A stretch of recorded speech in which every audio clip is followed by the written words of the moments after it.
Maqaa kiyya Biftuu Shumatiin jedhama. Sabbatatti dhaladheen guddadhe. Asuma Finfinneen baradhe garuu. Urgaan isaayyuu Oftaanaa Cukkoo jedhee immoo Cukkoo paak godhee onlaayinii gurguraan jira. Yeroo tokkodhaan hunduma isaa akka hin banne akkuma barbaaddanii xiqqoo akkas battanii qannasuu ni dandeessu jechuudha. Accounting and Financing eebbifamee baankii hojii gamtaa Oromiyaa ji'a 8tiif hojjedheen ture.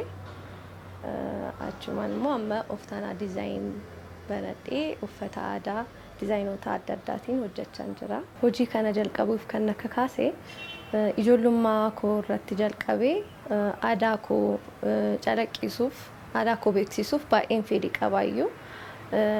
Cukkoo kan hin filadhe immoo yeroon guddadhu cukkoo nyaachaan guddadhe. Cukkoo immoo aadaa keenya keessatti baay'ee kan beekamudha.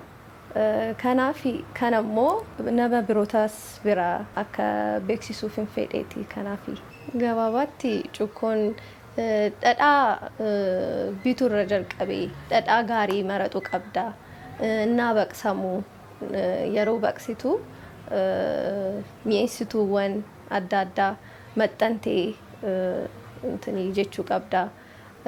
Yeroo hojjetamu immoo sirriitti sukkumameet achumaan immoo paaggooneet gara kastamarootaa yookaan maamiltoota geessuudhaaf immoo sooshaal miidiyaa adda addaa irratti poost gooneet akkasitti dhiyeessidha.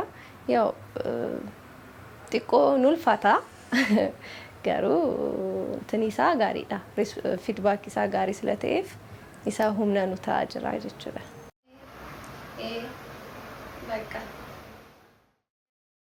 Maamiltoota biyya keessas qabna, biyya alaas jiru. Biyya keessas ta'an immoo gara biyya alaa deemuu kan fedhan immoo cukkoo qabatanii deemu. Yeroo baay'ee isaaniif immoo paakeejingii keenya addaadha kan ajajaan adda goonee hojjenna. Shaanxaa keessa akka seef ta'ee deemuu goonee adda goonee paaggoonaa jechuudha isaaniif. Tokkoffaa gara fuulduraa fi cukkoo suuparmaarkeettoota adda addaa keessa ni argattu yeroo muraasaan. Oftaanaa Design immoo